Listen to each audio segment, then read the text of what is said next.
Faye Hayes squinted at the sonar display, a cigarette dangling precariously from her lips. Years of salt spray and engine grease had etched themselves onto her face, lines that spoke of long days at sea and even longer nights wrestling with stubborn machinery. The Pacific stretched out before her, a deceptively calm expanse of sapphire blue under the unforgiving midday sun. "Anything, Jack?" she rasped, her voice roughened by years of shouting over roaring engines and crashing waves. Jack Hawthorne, younger, leaner, with the perpetually worried look of a man carrying a heavy secret, hunched over a nautical chart spread across the small galley table. He ran a finger along the faded lines, a frown deepening the creases on his forehead. "Nothing," he muttered, shaking his head. "There shouldn't be anything here. Not even a reef." Faye grunted, taking a long drag from her cigarette. "Well, something's down there. Sonar doesn't lie." She gestured towards the screen, where a distinct, oblong shape glowed against the dark background of the seabed. It was too regular to be a natural formation, too large to be a rock. "Looks like a ship. A big one." Their vessel, the Sea Serpent, a battered but dependable salvage tug, bobbed gently on the swell. Faye had poured her life savings and a good chunk of her sanity into restoring the aging tug. Every expedition was a gamble, a desperate throw of the dice against mounting debts and dwindling hope. This anomaly, this ghost ship lurking in uncharted waters, could be her salvation. Or another dead end. The rest of the crew, a motley collection of seasoned sailors and eager young deckhands, exchanged uneasy glances. The ocean around them was eerily still, the usual chatter of seabirds absent. Even the waves seemed to hush as they approached the unknown object. Captain Miguel, her first mate, a grizzled veteran with eyes that had seen too many storms, spoke hesitantly. "This feels wrong. Like something's off." Faye exhaled a plume of smoke, dismissing his concerns with a wave of her hand. "Off? What's off is our bank balance, Miguel. We find something down there, something valuable, and off becomes a distant memory." She steered the Sea Serpent closer to the sonar reading, the anticipation knotting in her stomach. As the depth sounder ticked down, the outline on the screen grew clearer, resolving into the unmistakable silhouette of a World War II-era freighter. It lay on the seabed, surprisingly intact, its hull seemingly untouched by the ravages of time and the immense pressure of the deep. "Holy hell," Jack breathed, his eyes wide with disbelief. "It's a Liberty ship. But there's no record of one being lost in this area." Faye ignored him, her mind already racing with the possibilities. A Liberty ship, packed with wartime cargo, lost and forgotten. Could be a gold mine. She maneuvered the Sea Serpent directly above the wreck, the shadow of the sunken vessel passing beneath them like a phantom. The silence of the ocean intensified, pressing down on them like a physical weight. The stillness was broken only by the gentle hum of the Sea Serpent's engines and the creak of its aging hull. Faye gave the order to launch the ROV, a remotely operated vehicle equipped with cameras and sonar, eager to get a closer look. As the ROV descended, the images it relayed back to the monitor painted a vivid picture of the ghostly wreck. The ship lay on its side, its hull covered in a thick layer of marine growth, but otherwise remarkably preserved. The name on the stern, barely visible beneath the incrustations, sent a shiver down Faye's spine. "The Silent Captain." "That's unsettling," Jack murmured, his voice barely above a whisper. Faye shrugged, her focus fixed on the screen. "Just a name, Jack. Focus. We need to find a way inside." The ROV continued its exploration, revealing a large gash in the ship's side, likely the result of a collision or explosion.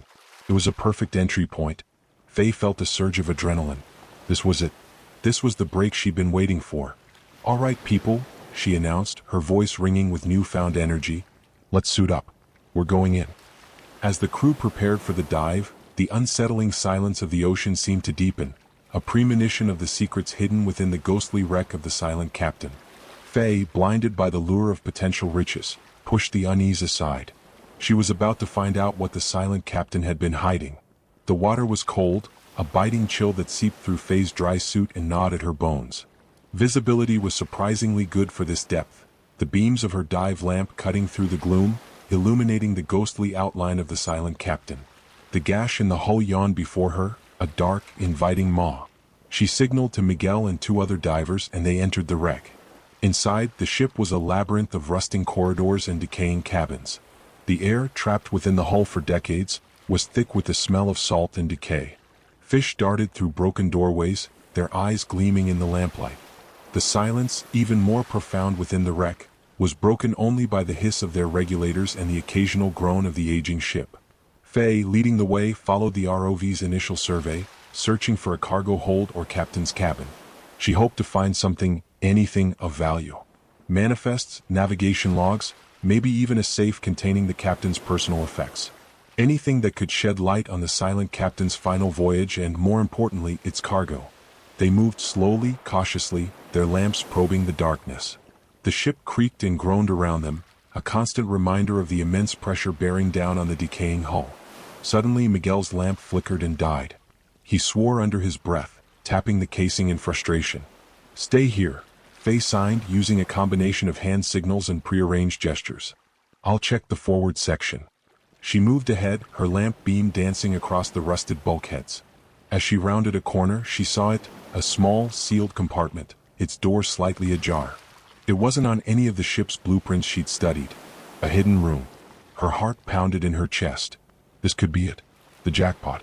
She cautiously pushed the door open, revealing a cramped space barely large enough to stand in. Her lamp beam landed on a figure huddled in the corner, a man, his face pale and drawn, his clothes torn and soaked. He looked up at her, his eyes wide with a mixture of fear and relief. "Who the hell are you?" Faye demanded, her hand instinctively reaching for the dive knife strapped to her leg. The man coughed, a dry, hacking sound. "Hawthorne?" he croaked, his voice weak. "Help me." Faye stared at him, her mind racing. Jack Hawthorne. The name was vaguely familiar. Then it hit her. The man poring over charts back on the Sea Serpent. The man who said there shouldn't be anything here. What was he doing inside the wreck? And how did he get here? "You," she began, but he cut her off with another painful cough. "Please," he pleaded, his eyes pleading. "I'm injured. Dehydrated. I need help." Faye hesitated. Her gut screamed at her to get away, to leave this strange, secretive man to whatever fate had brought him here. But something in his eyes, a desperate plea for help, held her back. And a nagging voice in the back of her mind whispered that he might hold the key to unlocking the secrets of the silent captain. She sighed, reluctantly holstering her knife. "All right," she conceded. "But you tell me everything. Starting with what you're doing here." She helped him to his feet, his body surprisingly light. He leaned heavily on her as they made their way back to the others. Miguel, his lamp miraculously working again, stared at Jack with open suspicion. Back on the Sea Serpent, Jack, wrapped in blankets and sipping hot tea, began to tell his story, a fragmented, disjointed tale of a classified project, a desperate escape, and a hidden compartment. He spoke in hushed tones, constantly glancing over his shoulder, as if expecting someone or something to be listening. The ship's radio, which had been working perfectly earlier, now emitted only static. Faye listened, her skepticism warring with a growing sense of unease. The ocean around them was no longer still. The surface churned with an unnatural activity, schools of fish swirling and leaping as if driven by some unseen force. The silent captain had given up one secret, but it seemed there were many more waiting to be discovered. The Sea Serpent pitched and rolled in the growing swell, the gentle rocking motion replaced by a jarring, erratic sway. The sun had dipped below the horizon, painting the sky in hues of orange and purple, but Faye found no beauty in the spectacle. Her gaze was fixed on the churning water around the ship, a maelstrom of silver scales and flashing fins. The fish, a vast, writhing mass, slammed against the hull, the rhythmic thumping growing louder, more insistent. "What in God's name is going on?" Miguel muttered, his voice tight with apprehension. He gripped the railing, his knuckles white. Jack, still pale and weak, sat huddled in a corner of the galley, his eyes fixed on the chaotic scene outside. He mumbled something unintelligible, his words lost in the growing cacophony. Faye grabbed the radio handset, trying to raise the Coast Guard, but only static crackled in her ear. She slammed the handset down, a knot of frustration tightening in her gut. Damn it, the radio's dead. The fish continued their relentless assault on the hull, their behavior growing increasingly aggressive. They no longer simply brushed against the Sea Serpent. They rammed it with full force, their bodies slapping against the metal with sickening thuds. "They're attacking us," one of the younger deckhands stammered, his voice laced with fear. Faye dismissed the notion with a scoff, trying to sound more confident than she felt. "They're just fish. Disoriented. Probably drawn to the lights." But even as she spoke, she knew her explanation didn't ring true. She'd spent her entire life at sea and she'd never seen anything like this. The fish were behaving erratically, their movements frantic, almost purposeful. It was as if they were being driven by some unseen force. "We need to get out of here," Miguel said, his voice urgent. "This isn't natural." Faye nodded, agreeing with his assessment. She headed for the bridge, her mind racing. The engines were still running smoothly, but the sea serpent's progress was slow, hampered by the swirling mass of fish. She increased the throttle, pushing the engines to their limit, but the ship barely seemed to move. It was as if they were trapped in a living net.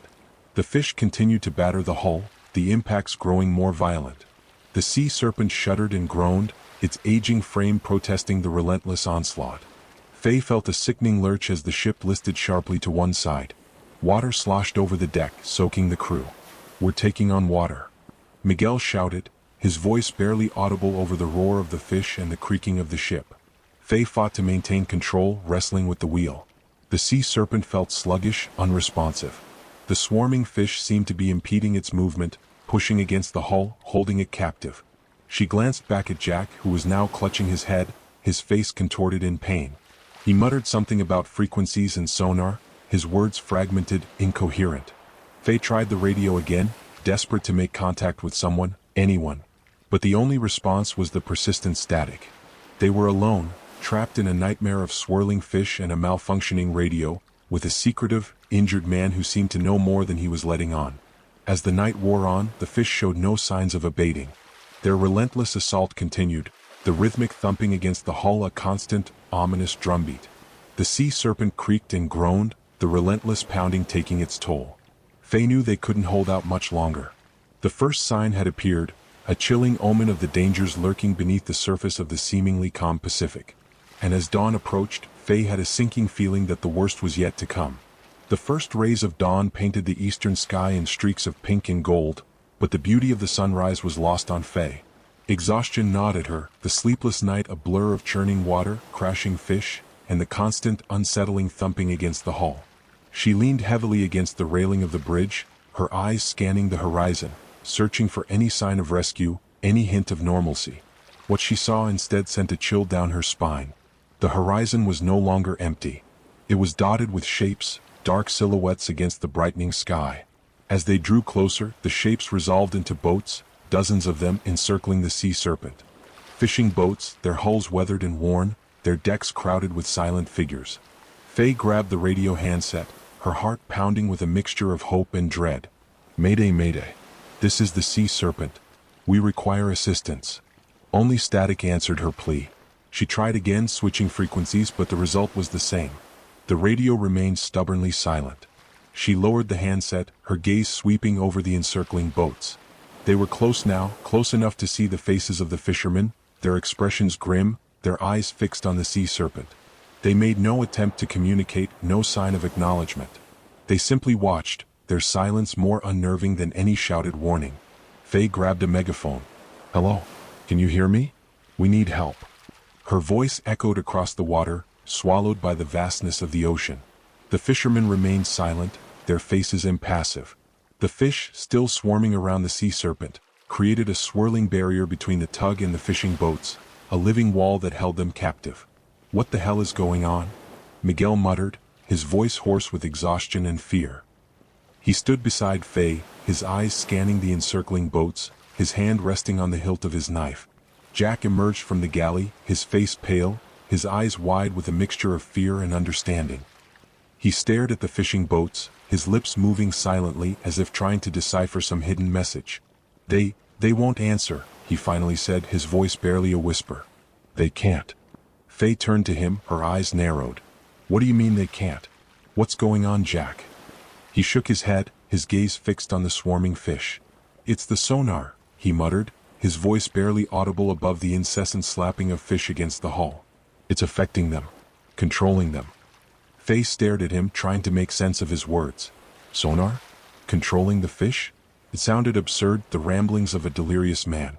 But the unnatural behavior of the fish, the eerie silence of the fishermen, the dead radio, it all pointed to something strange, something beyond her understanding.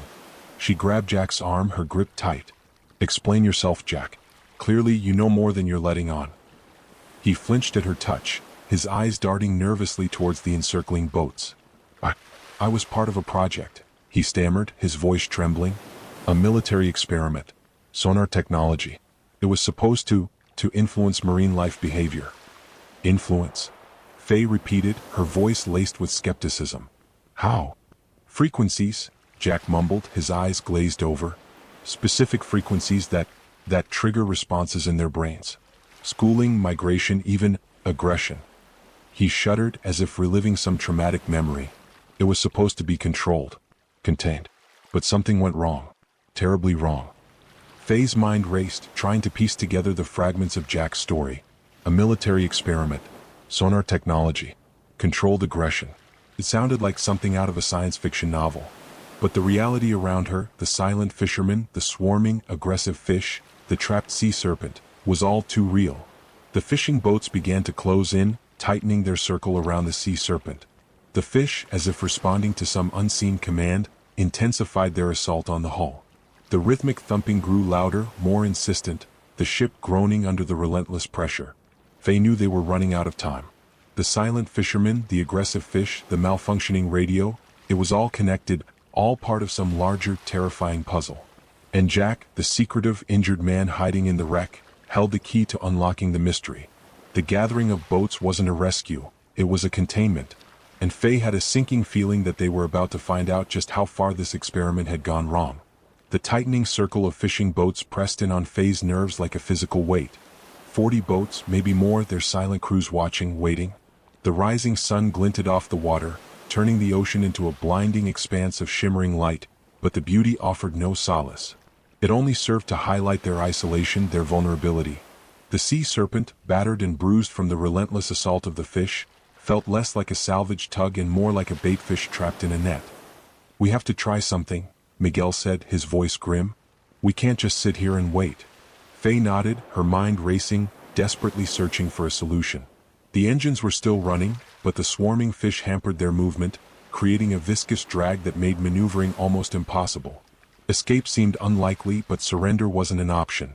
"Jack," she said, turning to the pale, trembling man, "you said the sonar is controlling the fish. Can you shut it off?" Jack shook his head, his eyes wide with fear. "I don't know. The device, it's on the wreck. And even if I could reach it, I don't know if I can disable it." "We have to try," Faye insisted, her voice hardening. "It's our only chance." She formulated a plan, a desperate gamble. They would use the sea serpent's remaining maneuverability to try and break through the encirclement. It was a long shot, but it was better than nothing. "Miguel, get the crew ready. We're going to make a run for it. Northeast, towards the open ocean." Miguel nodded, his face grim, and relayed the orders. The crew, their faces etched with fear and exhaustion, sprang into action, their movements honed by years of working together in challenging conditions. Faye gripped the wheel, her knuckles white, her eyes fixed on the gap between two of the closest fishing boats. She waited for the right moment, the precise instant when the swirling mass of fish thinned slightly, creating a fleeting opportunity. Then, with a surge of adrenaline, she slammed the throttle forward. The sea serpent lurched forward, its engine straining against the drag of the fish. The tug plowed through the swirling mass, its hull scraping against the scales of the frenzied fish. For a moment it seemed they might break free. Then, as if anticipating their move, the fishing boats shifted their positions, closing the gap, mirroring the sea serpent's movements. Faye swore under her breath, wrestling with the wheel. The fishing boats, seemingly coordinated, blocked their every attempt to escape. It was as if they were being herded, guided by some unseen force.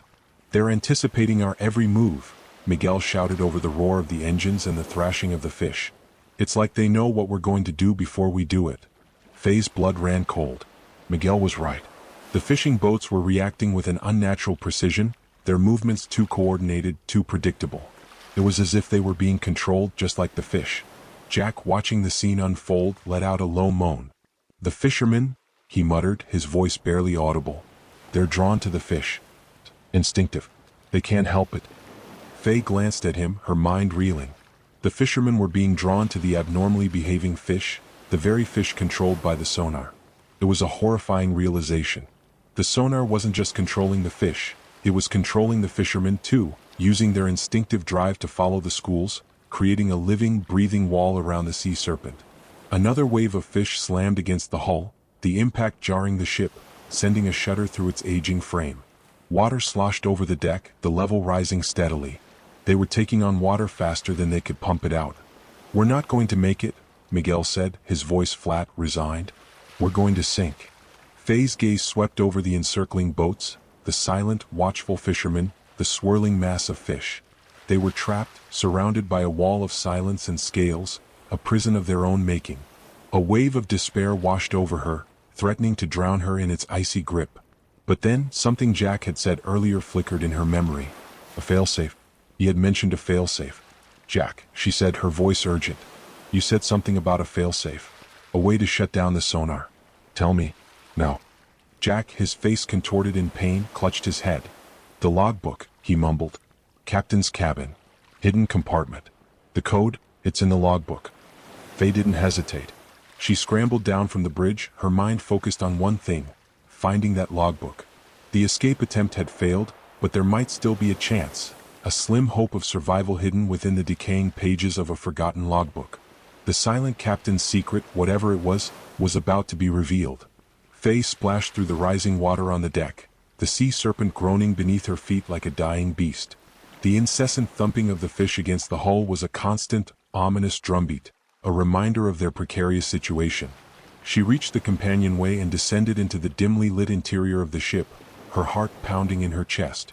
The air inside was thick with the smell of salt, decay, and fear. She made her way through the labyrinthine corridors, her dive lamp casting eerie shadows on the rusted bulkheads. The ship creaked and groaned around her, the relentless pressure of the deep taking its toll. She reached the captain's cabin, a small, cramped space filled with the remnants of a life long gone. A tattered chart lay on the floor, its edges frayed, its markings faded.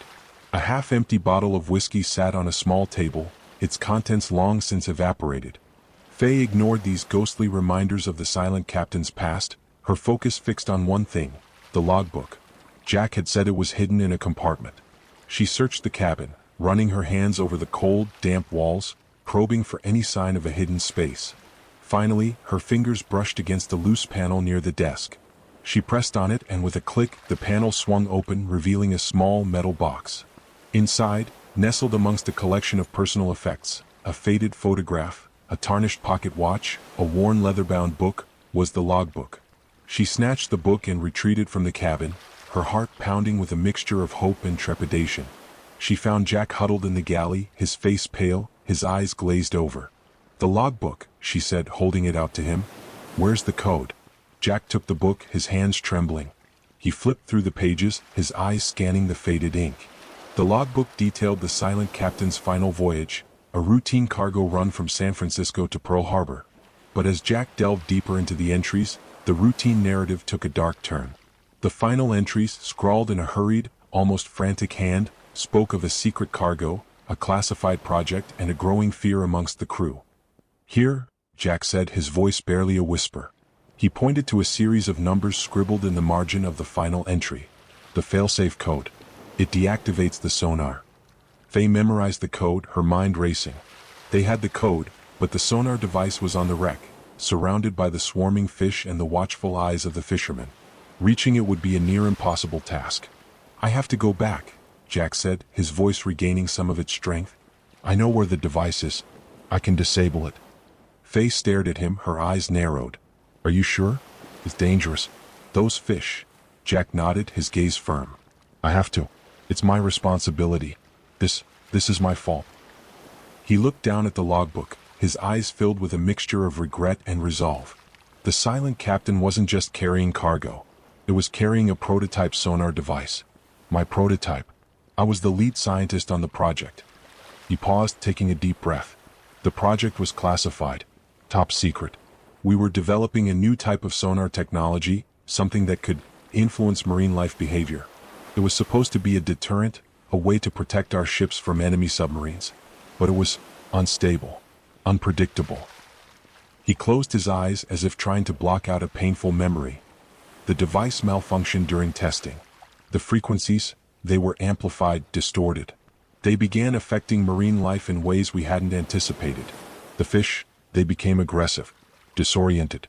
And the fishermen, they were drawn to the abundance, the unusual behavior. It was creating an ecological disaster. A chain reaction we couldn't control. He opened his eyes, his gaze fixed on Faye. I tried to warn them, to shut down the project. But they wouldn't listen. They were too invested, too blinded by the potential applications. So I stole the device, the prototype, and hid it aboard the Silent Captain. I was going to expose the project, leak the information to the press. But then, the accident. He gestured towards the logbook. The Silent Captain was sabotaged. They knew I was on board. They were trying to silence me. I managed to escape, to hide in that compartment. But I was injured, trapped. And the device, it was activated in the sinking. It's been emitting those distorted frequencies ever since, affecting the marine life, drawing the fishermen. Creating this nightmare. Faye stared at him, the pieces of the puzzle finally falling into place. The Silent Captain wasn't a person. It was the ship itself, the Silent Captain, its still functioning prototype sonar device emitting a signal that controlled the fish and, through them, manipulated the fishermen. It was a horrifying, unintended consequence of a secret military experiment gone wrong. The failsafe, Faye said, her voice firm. It will shut it down? Jack nodded. It should. It's designed to disrupt the signal, to reset the frequencies to their default settings. Faye looked at the encircling boats, the swirling fish, the rising water on the deck. Time was running out. They had to act fast. The truth had begun to surface, a terrifying truth that threatened not only their lives, but the delicate balance of the ocean itself. And it was up to them, a cynical salvage operator and a fugitive scientist, to stop it. The fishing boats continued their relentless advance, their prows slicing through the churning water, the silent fishermen a grim audience to the sea serpent's plight. The swirling mass of fish, a living, breathing wall, pressed in, their scales scraping against the hull, their frantic movements a constant, unsettling reminder of the unseen force that controlled them. The sea serpent listed precariously, the water on the deck now knee-deep, sloshing back and forth with every sickening lurch of the ship. We have to go now, Faye said, her voice strained. Jack, are you ready? Jack nodded, his face pale but resolute. He clutched the logbook, the failsafe code etched in his memory. He looked at Faye, his eyes filled with a desperate determination. Let's do this. They donned their dive gear, the familiar ritual a grim counterpoint to the chaos unfolding around them. They slipped into the churning water, the cold shocking their systems, a stark reminder of the dangers they faced. The fish swarmed around them, their bodies brushing against their dive suits, their movements erratic, almost frenzied. Faye signaled to Jack, and they began their descent, the ghostly outline of the Silent Captain looming below. The visibility was poor, the water clouded with sediment and the swirling mass of fish. They swam slowly, cautiously, their dive lamps cutting through the gloom, illuminating the ghostly wreck. Reaching the gash in the hull, they entered the wreck, the darkness swallowing them whole. Inside, the ship was a tomb, the air thick with the smell of decay and the weight of decades. They moved through the rusted corridors, their dive lamps probing the darkness, the fish their constant, unsettling companions. They reached the captain's cabin, the scene of their earlier discovery, and from there Jack led Faye to a small hidden compartment behind a loose panel near the ship's decaying chart table. Inside, bolted to the bulkhead, was the sonar device, a metal box studded with wires and dials. It hummed faintly, a low, pulsing drone that resonated through the hull. Jack approached the device, his hands trembling slightly as he input the failsafe code. The humming intensified, the lights on the device flickering erratically. Then, with a sudden jarring silence, the humming stopped. The lights went out. The effect was immediate. The frantic movements of the fish outside the wreck ceased. They swam in confused circles, their movements no longer driven by the unseen force that had controlled them. The rhythmic thumping against the sea serpent's hull stopped. Silence descended upon the ocean, a profound, almost unsettling silence. Faye and Jack exchanged a look of relief, the tension draining from their bodies. They had done it. They had shut down the sonar. But their relief was short-lived. The sea serpent was still sinking, the water inside the wreck rising steadily. They had to get out, and they had to get out fast. They swam back towards the gash in the hull, the now calm fish parting before them, their movements sluggish, disoriented. They emerged from the wreck and ascended towards the surface, their lungs burning, their bodies aching. As they broke the surface, they were greeted by a changed world. The fishing boats, no longer controlled by the sonar's influence, were scattering, their crews now shouting, gesturing, their voices a cacophony after the oppressive silence. The fish, no longer swarming, dispersed, leaving behind a vast expanse of calm water. The sea serpent, however, was beyond saving. It listed heavily to one side, its deck awash, its demise imminent. A nearby fishing boat, its crew now fully aware of the situation, approached the sinking sea serpent. They threw ropes, pulling Faye and Jack aboard, their faces a mixture of concern and curiosity. As Faye and Jack watched from the deck of the fishing boat, the sea serpent slipped beneath the waves, the final gurgle of its dying engines swallowed by the vastness of the ocean. Faye felt a pang of regret, a sense of loss for the ship that had been her home, her livelihood. But she also felt a sense of relief, a profound gratitude for their survival.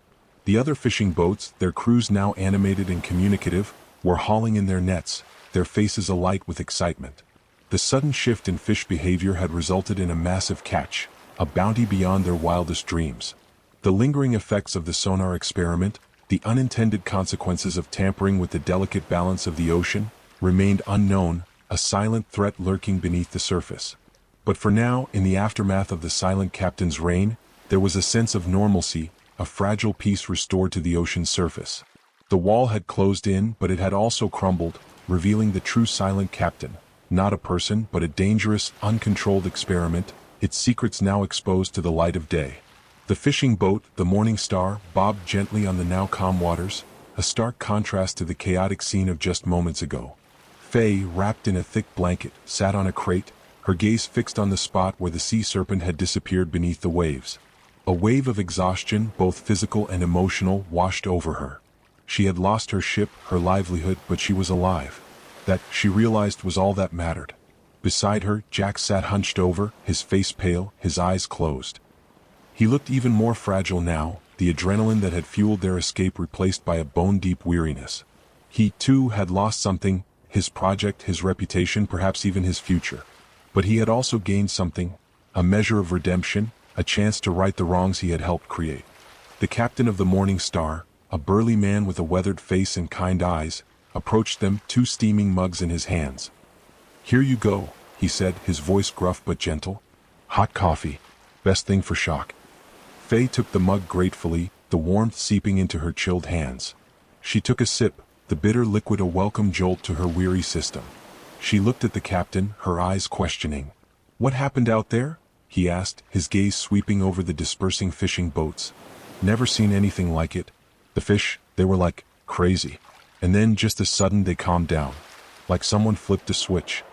Faye hesitated, unsure how much to reveal. The truth, the full story of the sonar experiment and its unintended consequences, was still classified, a secret the military would undoubtedly want to keep buried.